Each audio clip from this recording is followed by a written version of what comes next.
നമ്മുടെയൊക്കെ ഒരു ഐഡിയൽ കപ്പിളാണ് ദിലീപേണ്ണും കാവ്യ ചേച്ചി എന്നൊക്കെ പറയുമ്പോ. അപ്പൊ ഈ എന്ത് കാര്യത്തിന് അപ്പൊ വഴക്കുണ്ടാവണേ? ചുമ്മാ പറഞ്ഞാണ് ഒരു പ്രാസത്തിന് പറഞ്ഞു നോക്കിയതാ. അല്ല ഒന്നും വലിയ വാർത്തയാക്കല്ല കേട്ടോ. അയ്യോ എന്റെ ദൈവമേ, ഞാൻ എന്തെങ്കിലും ഉണ്ടാക്കുന്നുണ്ടോന്ന് ചോദിച്ചപ്പോ വഴക്കൊക്കെ ഉണ്ടാക്കാൻ ശ്രമിക്കുന്നു, അങ്ങനെ പറഞ്ഞു പോയതാണ്. ദൈവമേ, അയ്യോ ഒന്നുമില്ല, ഞാൻ പറഞ്ഞില്ല. നാളത്തെ വാർത്ത അതായിരിക്കും, ഒന്നാമത് ഞാൻ അടുക്കളയിലെ വഴക്കുകൾ. അൽപൂർവ്വം വല്ല വെള്ളമൊക്കെ ചോദിച്ചിട്ട് അവിടെ ചെല്ലാറുള്ളൂ. അല്ല, എന്നാലും മഹാലക്ഷ്മിയുടെ കാര്യത്തിൽ കേട്ടോ, കാരണം ഇപ്പം പല വലിയ വിവാഹങ്ങൾക്ക് മുമ്പ് ഏറ്റവും കൂടുതൽ മീഡിയ കവറേജ് എനിക്ക് തോന്നുന്നു ദിലീപേട്ടനെയും ചേച്ചി എല്ലാവരും ചോദിക്കുന്നത് മീനാക്ഷിയെ കുറിച്ചും മഹാലക്ഷ്മിയെ കുറിച്ചും കൂടുതൽ ചോദിക്കുന്നത്. രണ്ടുപേരെ പറ്റിയുള്ളൂ. അതെ അതെ അതെ അതെ. അപ്പൊ എനിക്കൊന്ന് മീനാക്ഷിയുടെ ഒരു നല്ല ചായ നമുക്ക് തോന്നും ചിലപ്പോ. പണ്ടത്തെ ആ ചെറുപ്രായത്തില് രണ്ടുപേരുടെ ഫോട്ടോ കണ്ടു കഴിഞ്ഞാൽ രണ്ടുപേരുടെ ചെറുപ്പം ഒരേപോലെയാ. നമുക്ക് തന്നെ പിന്നീട് കൺഫ്യൂഷൻ ആയിട്ടുണ്ട്. എന്നുവെച്ചാൽ ഇതിൽ ഏത് അങ്ങനെ വന്ന ഒരു ടൈം ഉണ്ടായിരുന്നു. ഇപ്പൊ കുറച്ച് വ്യത്യാസമായി, ആൾക്കാർ വളരുമ്പോ അതിന്റേതായ കുറച്ച് വ്യത്യാസം. കുറുമ്പുണ്ടെന്ന് ദിലീപേട്ടൻ പറഞ്ഞിട്ടുണ്ടായിരുന്നു. ഇപ്പോഴും ഉണ്ടോ ദിലീപേട്ട?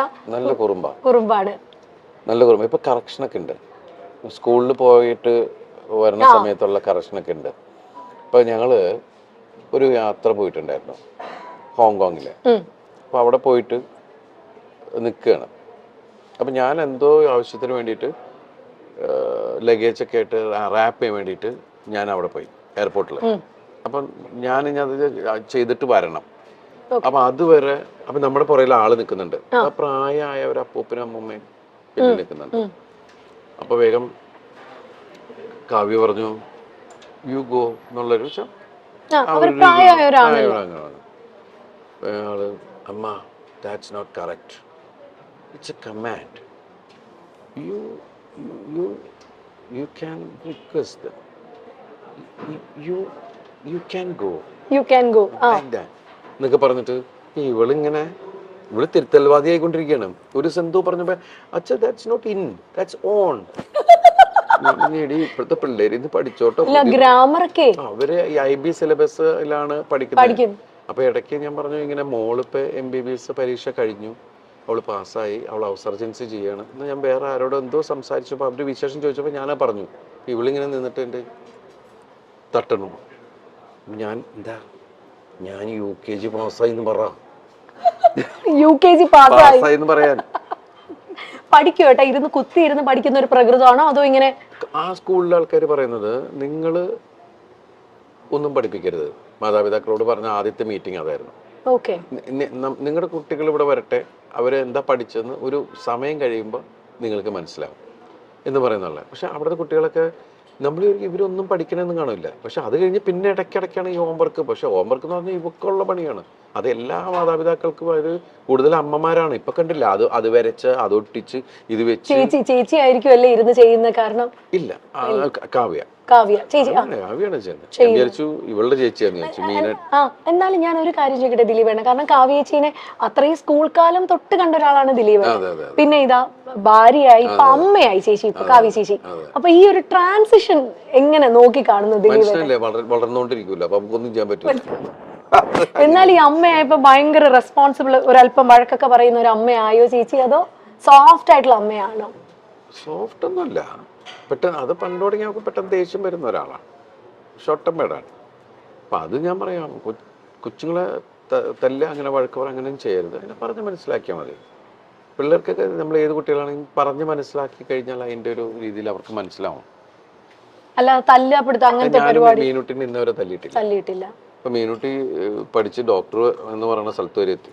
പക്ഷെ നമുക്ക് ദൈവം അനുഗ്രഹിച്ച് ഇന്നവരെ തല്ലിട്ട് വന്നിട്ടില്ല. അവളെ വളരെ ഇതായിട്ട് വിളിച്ചു കഴിഞ്ഞാൽ അപ്പം തന്നെ അവൾക്ക് മനസ്സിലാവും, ടോൺ മാറിയാ മനസ്സിലാവും. അപ്പൊ അതുമല്ല, നമ്മള് പല കുട്ടികൾ കുസൃതികൾ തന്നെയാണ്. ഇവക്കൊരടി കൊടുത്തിട്ടുണ്ട് ഞാൻ. കാരണം വെച്ചിട്ടുണ്ടെങ്കിൽ എന്തോ എടുത്തു വായില്ല, പക്ഷെ പിന്നീട് എടുത്തിട്ടില്ല. ആരെ പോയിട്ട് പുറകെ പോയിട്ട് പിടിക്കുക. അപ്പൊ ആദ്യം തുടരുന്ന് പറഞ്ഞു, പക്ഷെ നോക്കിയിട്ട് പിന്നെയും പോവുക. അപ്പൊ അതോടുകൂടി അപ്പം. പക്ഷെ എനിക്ക് തോന്നുന്നു ദിലീപേട്ട ഭയങ്കര നേരം പോക്കായിരിക്കും ആളും കൂടെ ഉള്ള സമയത്തൊക്കെ. ഞാൻ മീനാക്ഷി ഉള്ള സമയത്ത് ശരിക്കും പറഞ്ഞാല് എനിക്കത് മിസ് ചെയ്തിരുന്നു. ഞാൻ ആ സമയത്ത് എൻ്റെ സിനിമകൾക്ക് ഭയങ്കര ഹിറ്റുകളും, ഞാൻ ഓരോ സിനിമയുടെ പുറകെ ഇങ്ങനെ കണ്ടിന്യൂസ് സിനിമയുടെ പുറകെ പോകല. അപ്പൊ ആ സമയത്ത് ശരിക്കും പറഞ്ഞാൽ ആ പ്രായം എനിക്ക് ആസ്വദിക്കാൻ പറ്റിയിട്ടില്ല. ആ 2-3 വയസ്സ് എന്ന് പറയുന്നത് ശരിക്കും മിസ്സിങ് തന്നെയാണ്. അതെനിക്ക് ഇവിടെ കിട്ടി. കാരണം ആ സമയത്ത് ശരിക്കും കോവിഡ് കോവിഡായി വീട്ടിലായി എല്ലാം ആയിരുന്നപ്പോ എനിക്ക് അതിൽ വേറൊരു സങ്കടം എന്ന് വെച്ചിട്ടുണ്ടെങ്കിൽ ഞാൻ 1.5 വർഷം പുറത്തേക്ക് പോകുന്നില്ല നമ്മളാരും. പിന്നെ ഞാൻ പോയത് നാദൃശ്വരം മോളുടെ ഐഷുവിന്റെ കല്യാണത്തിനാണ് പോയത്. പക്ഷെ ദൈവം അനുകരിച്ച് അപ്പൊന്നും എനിക്ക് വീട്ടിൽ ആർക്കും കോവിഡ് കിട്ടിയില്ല. അത്രയും ക്രൗഡിന്റെ ഇടയിലാണ് നമ്മൾ പോയിരുന്നത്. എത്ര ദിവസം ഉണ്ടായിരുന്നു ആ കല്യാണം. അപ്പൊ എല്ലാവരും ഭയങ്കര ആവേശത്തിൽ അതിന്റെ ഇതിൽ നിൽക്കണം. നമ്മുടെ വീട്ടിലൊരു കല്യാണം നടക്കുന്ന പോലെയാണല്ല. അത് കഴിഞ്ഞ് പിന്നെ വേറൊരു സ്ഥലത്ത് പോയപ്പോൾ എവിടെയോ ഒരു എന്തിനോ ഫംഗ്ഷന് പോയപ്പോഴാണ് എനിക്ക് കിട്ടിയോ എന്നൊരു സംശയം. ഞാനാണെങ്കിൽ അങ്ങനെ എല്ലാവരെ കുറിച്ച്, കാരണം ഞങ്ങൾ 10-13 പേര് ഒരു വീട്ടിലാണ്. അപ്പൊ ഒരു സാധനം വന്നു കഴിഞ്ഞാൽ അതിനെ പിടിച്ച് മഞ്ഞളൊക്കെ മുക്കി മറ്റു എന്നൊക്കെ പറഞ്ഞ് ഒരുപാട് കാര്യങ്ങളൊക്കെ ചെയ്തിട്ടാണ് അടുക്കളയിലേക്കൊക്കെ പോണത്. അത് അങ്ങനെയൊക്കെ ഒരാളെ തൊട്ടപ്പം തന്നെ ഇത് അടിക്കുക, കൊച്ചൊക്കെ ശീലമായി. ജനിച്ചപ്പം തുടങ്ങി ഈ സാധനമൊക്കെ കിട്ടിയിട്ട് അതൊക്കെ ഇങ്ങനെയൊക്കെ ഇത് കാണിക്കുന്നതാണ്. ഇങ്ങനെയായി. അതിനിടയ്ക്ക് ഞാൻ കൊണ്ടുവന്നു ഇത് വീട്ടിൽ കോവിഡ് ഞാൻ കൊണ്ടുവന്നു. അത് ഞാനാണ്. എന്നിട്ട് എല്ലാവരും ചിരി തുടങ്ങി. ഭയങ്കര സൂക്ഷ്മമായിട്ട് നോക്കിയിട്ട് ഞാൻ കൊണ്ടുവന്നു എന്ന് പറയുന്നത്. എനിക്കാണെങ്കിൽ മറ്റത് പറഞ്ഞ കാര്യം ഐഡിയ എൻ്റെ പോയി എന്ന് പറഞ്ഞുകൊണ്ട് നമ്മള് അലൻസിയറായിട്ടല്ലേ പറഞ്ഞു എന്ന് പറഞ്ഞ പോലെ നമ്മളിങ്ങനെ ഒന്നും മിണ്ടാൻ പറ്റാണ്ട് എല്ലാവരും ചിരിക്കുമ്പോ എന്താടാ ഉള്ള സംഭവം. അങ്ങനെ ഞങ്ങൾ 3 പേര് മാത്രമേ. അപ്പൊ ഈ ചെറുതും പെട്ടു, ചെറുതിനും പിടിച്ചു. അപ്പൊ പാവം 21 ദിവസം ഞങ്ങളുടെ മുറിക്കകത്താ, ഒരു മുറിക്കകത്ത്. അപ്പൊ 21 ദിവസം ഇരുന്നിട്ടാണ് പോയത്. അന്നൊക്കെ 21 ദിവസം ക്വാറന്റൈൻ ആയിരുന്നു അല്ലേ ഏട്ടാ? ശരിക്കും നമ്മളെന്താ വെച്ചാൽ അമ്മയുണ്ട്, താഴെ അമ്മയുണ്ട്. അപ്പൊ അതുകൊണ്ട് അമ്മയ്ക്കൊരു കുഴപ്പം. അമ്മയ്ക്ക് പ്രായമുള്ളതല്ലേ, എന്തെങ്കിലും പറ്റിക്കഴിഞ്ഞാലൊന്നുള്ള ഇതിനകത്ത് നമ്മൾ അവിടെ തന്നെ ഇങ്ങനെ ഇരുന്ന് ഇതാക്കിയിരുന്നു. അപ്പൊ ആ സമയത്തൊക്കെ നമ്മൾ ഇവരിങ്ങനെ വാച്ച് ചെയ്തുകൊണ്ടിരിക്കലും ഒക്കെ ഉണ്ടല്ലോ.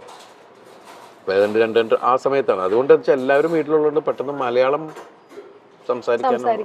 തങ്കമണിയുടെ റിലീസിനെ പറ്റിയൊക്കെ മഹാലക്ഷ്മി, മീനാക്ഷി ഒക്കെ എന്നാ പറയുന്നു കേട്ടോ അവര്? അല്ല, എല്ലാവരും ഇപ്പൊ സോഷ്യൽ മീഡിയയിൽ ഇത് വരുന്ന മീനാക്ഷി ശരിക്കും നല്ല ആസ്വാദകയാണ്. ഇപ്പൊ എല്ലാ സിനിമകളും കാണും. ലിമിറ്റഡ് ആയിട്ട് മീനാക്ഷി സംസാരിക്കാറുള്ളൂ. അധികം സോഷ്യൽ മീഡിയയിൽ അങ്ങനെ വളരെ സൈലന്റ് ആണ്. എല്ലാ സ്ഥലത്തും കൂടുതൽ ലിസണറാണ്. എന്റെ പോലെയുള്ള ആള് തന്നെയാണ്. അങ്ങനെ എനിക്ക് തോന്നുന്നത് സ്വഭാവം കാവ്യയുടെ ഇവക്കുള്ളത്. അവള് ചെന്ന എവിടെയും ഭയങ്കര വർത്താനവും ആ ഏരിയ മൊത്തം അവളുടെ ഏരിയയിലാക്കി കളയും. എല്ലാ തമാശയൊക്കെ പറഞ്ഞ എല്ലാവരും അവളായിട്ട് ഒരു കംഫർട്ട് സോൺ ഉണ്ടാക്കി കളയും. അത് തന്നെയാണ് ഇവളുടെ സംഭവം. നമ്മൾ രണ്ടുപേരും വളരെ സൈലന്റ് ആൾക്കാരാണ് ശരിക്കും പറഞ്ഞു. അല്ല, എന്തായാലും അതുകൊണ്ട് ഭയങ്കരമായിട്ട് ബാലൻസ് ആയി. ഇപ്പൊ ദിലീപേട്ടന് വേണ്ടി വെജ് ആണ് കേട്ടോ കൊണ്ടുവന്നേക്കുന്നേ. കഴിക്കട്ടെ, അതിന്റെ ഇടയിൽ ഞാൻ ആണ്. അല്ല, ദേയ്പുട്ടില് ഫുഡിന്റെ കാര്യം പറയണം. ഇവിടെ ഒരു ഭയങ്കര വൈഡ് റേഞ്ച് ഓഫ് മെനു ആണ് ഇവിടെ ദേയ്പുട്ടിലുള്ളത്. കാരണം ഞാനും കെട്ടിയനും കൂടെ വന്നാൽ ദിലീപേട്ട പുള്ളി എപ്പോഴും കഴിക്കുന്ന ഇലയിലൂണാണ്. ഇവിടുത്തെ ഇലയിലൂണ്. ദിലീപേട്ട ഏറ്റവും ഫേവറേറ്റ് ഫുഡ് ഏതാ? പണ്ട് എനിക്ക് അങ്ങനെ ഒന്നിനോട് പ്രത്യേകിച്ച് അങ്ങനെ ഒന്നിനോട് നല്ല ടേസ്റ്റ് ഉള്ളതെല്ലാം എടുക്കുക എന്നുള്ളത് തന്നെയാണ്. പിന്നെ എനിക്ക് ഇവിടെ ഈ പുട്ടുകട തുടങ്ങിയ സമയത്ത് ഞാൻ ഏറ്റവും കൂടുതൽ ഞാൻ ഇവിടെ വരുമ്പോൾ കഴിച്ചിരുന്നത് പുട്ടും മാമ്പഴമാണ്. പുട്ടും മാമ്പഴവും. ഈ പുട്ടിന്റെ കൂടെ മാമ്പഴം പഴം പോലെ നല്ല പഴുത്ത മാമ്പഴമാണെങ്കിൽ നല്ല രസമാണ് കുഴച്ച് കഴിക്കാൻ. അതുപോലെ നല്ല ചൂട് പുട്ടിന്റെ കൂടെ പാലും പഞ്ചസാരയും ഒക്കെ നല്ല ടേസ്റ്റുള്ള കാര്യങ്ങളാണ്. പിന്നെ നമ്മൾ പുതിയ പുതിയ ഒരുപാട് വെറൈറ്റികൾ നമ്മൾ ചിക്കനും പ്രോൺസും അത് എന്തൊക്കെ ഡിഷ് ഉണ്ടെന്നുള്ള സാധനങ്ങളൊക്കെ വെച്ച് ഡിഫറെന്റ് കോംബോകൾ നമ്മൾ ശ്രമിച്ചു നോക്കുന്നു. മില്ലറ്റ് പുട്ടുണ്ട് ഇവിടെ. Millet puttu, wheat puttu, ragi puttu, oats puttu. അപ്പൊ ഏത് പ്രായത്തിൽ വന്നാലും ഇപ്പൊ ദിലീപേണ്ട സിനിമകൾ നമ്മൾ പറയില്ലേ, പ്രായഭേദം. അതാണ്, പ്രായഭേദമന്യേ നമുക്ക് തിയേറ്ററിൽ പോയിരുന്ന് ക്ലീൻ നീറ്റ് ഫാമിലി എന്റർടൈനർ ആയിരിക്കും ദിലീപേട്ടന്റെ പടങ്ങൾ എന്ന് പറഞ്ഞ പോലെയാണ് ദേയ്പുട്ടിന്റെ കാര്യവും. മലയാളികൾക്ക് ഏറെ ഇഷ്ടമുള്ള മലയാള സിനിമയുടെ എവർഗ്രീൻ കോംബോയാണ് കാവ്യയും ദിലീപും. ദിലീപ് കാവ്യ ജോഡികളുടെ സിനിമകൾ എല്ലാം ഹിറ്റായി മാറിയിട്ടുണ്ട്. ഒരു സമയത്തിന് ശേഷം ഇവർ ജീവിതത്തിലും ഒന്നായപ്പോൾ ആരാധകർക്കും അത് സന്തോഷം തന്നെയായിരുന്നു. ഇരുവർക്കും ഇപ്പോൾ ഒരു മകൾ കൂടിയുണ്ട്, മഹാലക്ഷ്മി എന്ന മാമാട്ടിക്കുട്ടി. കാവ്യ ഇപ്പോൾ അമ്മ റോളിൽ തിളങ്ങുകയാണ്. മാത്രമല്ല തന്റെ ബൊട്ടീക്കായ ലക്ഷ്യയുടെ ബ്രാൻഡ് അംബാസിഡറായി പല വസ്ത്രങ്ങളിൽ മോഡലായും ഇപ്പോൾ കാവ്യ മുന്നോട്ട് വരുന്നുണ്ട്. കാവ്യ എന്നാൽ ഇത്തിരി മുൻചുണ്ടിയുള്ള ആളാണെന്നാണ് ദിലീപ് പറയുന്നത്. കാവ്യയ്ക്ക് പണ്ടേ കാവ്യ സ്കൂൾ കാലം തൊട്ടേ അറിയുന്ന ആളാണ് ദിലീപ്. കുട്ടിക്കാലം മുതൽ കാണുന്ന ആളായതുകൊണ്ട് തന്നെ കാവ്യയ്ക്ക് പെട്ടെന്ന് ദേഷ്യം വരും എന്ന കാര്യം ദിലീപിന് അറിയാം. അതുമാത്രമല്ല, കാവ്യയോട് കുട്ടികളെ തല്ലി വളർത്തരുത്, പറഞ്ഞ് മനസ്സിലാക്കി വേണം വളർത്താൻ എന്ന് പറയാറുണ്ട്. മീനാക്ഷി ഇന്നുവരെയും താൻ തല്ലിയിട്ടില്ല എന്നുകൂടി പറയുകയാണ് ദിലീപ്. മീനാക്ഷിയെ പോലെയല്ല മാമാട്ടി, അല്പം കുസൃതിക്കാരിയാണ്. ചെറിയ വായിൽ വലിയ വർത്തമാനമാണ് മാമാട്ടിക്ക്. രണ്ട് മക്കളെയും ഒരുപോലെയാണ് കാണുന്നതെന്നും ദിലീപ് പറയുന്നു.